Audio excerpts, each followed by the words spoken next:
அனைவருக்கும் வணக்கம்.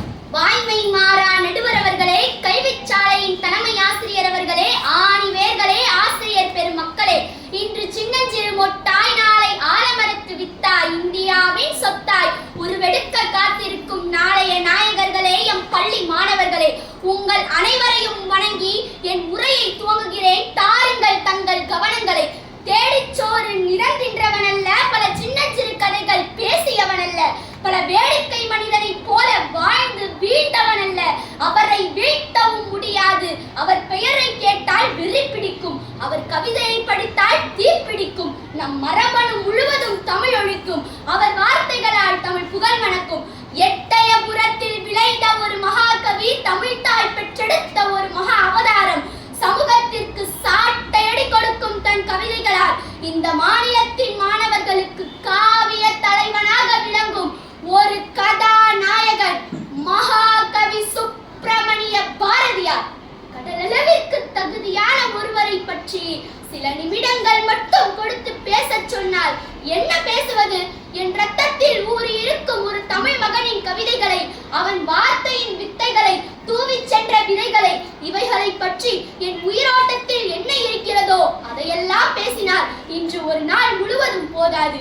கண்ணியமிகு அவையோர்களே, அச்சமில்லை அச்சமில்லை அச்சமென்பதில்லையே என அனல் பறக்கும் கவிதைகளால் விடுதலைக்கு வித்திட்ட மகாகவி பாரதியார் தூத்துக்குடி மாவட்டத்தில் உள்ள எட்டயபுரத்தில் சின்னசாமி ஐயருக்கும் லக்குமி அம்மாளுக்கும் ஒரு தவ புதல்வனாய் பிறந்தார். கவிதைகளால் கர்ஜிக்க தொடங்கிய பாரதியாரின் கவிப்பாடும் ஆற்றலையும் புலமையையும் பாராட்டி இவருக்கு பாரதி என்ற பட்டத்தை வழங்கினார் எட்டயபுரம் மன்னர். அன்றிலிருந்து இவர் பெயர் சுப்பிரமணிய பாரதியார் என்றானது.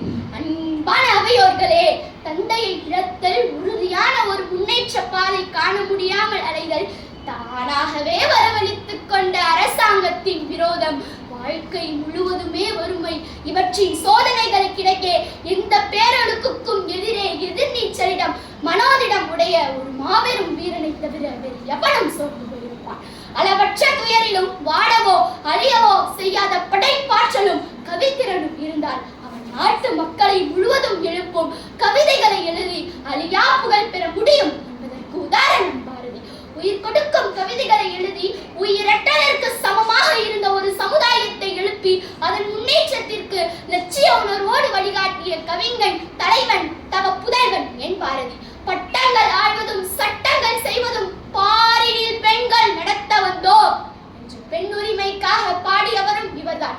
பெண்கள் அடிமைப்பட்டிருந்த காலத்திலேயே அமிழ்ந்து பேரிருளாம் அறியாமையில் கலையின்றி அவள் மீது தள்ளுதல், உமிழ்ந்து தள்ளுதல் பெண்ணறமாகுமாம் என்று பெண்ணடிமை செய்பவர்களை முகத்தில் காரி உமிழ்ந்தவன் பாரதி. அன்பான அவையோர்களே, சாதிகள் அக்கிரமம் தலை விரித்து ஆடிய காலத்திலும் சாதியில் உயர்வு தாழ்வு இல்லை, அன்பு நிறைய உடையவர்களே உயர்வானவர்கள் என்பதை சாதிகள் இல்லையடி பாப்பா, உள்ள தாழ்ச்சி உயர்ச்சி சொல்லல் பாவம், நீதி உயர்ந்த மதி கல்வி, அன்பு நிறைய உடையவர்கள் மேலோர் என்றும் அன்பென்றும் கொட்டும் முரசே மக்கள் அத்தனை பேரும் நிகராம் என்று உயிரில் பதியும்படி உறக்கச் சொன்னவன் பாரதி. பல மொழிகளில் புலமை பெற்றதால் தான் யாமறிந்த மொழிகளிலே தமிழ் மொழி போல் இனிதாவது எங்கும் காணோம் என்று தெளிவாக சொன்னவர் பாரதியார். அவர் கவிதைகளை எல்லாம் அடுக்கி சுருக்கி கூறினாலும் இன்றைய நாள் போதாது. தமிழ்நாட்டில் நாட்டுடைமை ஆக்கப்பட்ட முதல் கவிதைகள் பாரதியாருடையது.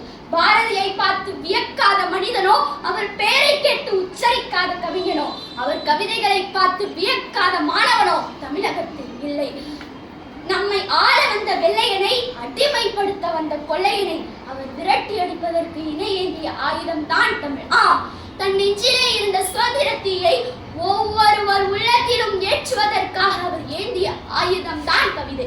இதனால் தான் பாரதி பாடினார், அச்சமில்லை அச்சமில்லை அச்சமென்பதில்லையே, உச்சி மீது வானிடிந்து வீழ்கின்ற போதிலும் அச்சமில்லை அச்சமில்லை அச்சமென்பதில்லையே என்று பாடி கோரைகளை கூட வீரத்தாய்க்காக பணி செய்ய அழைத்தார் என்றார். அதுதான் பாரதி தாய் நாட்டின் மீது கொண்டிருந்த மோகம்.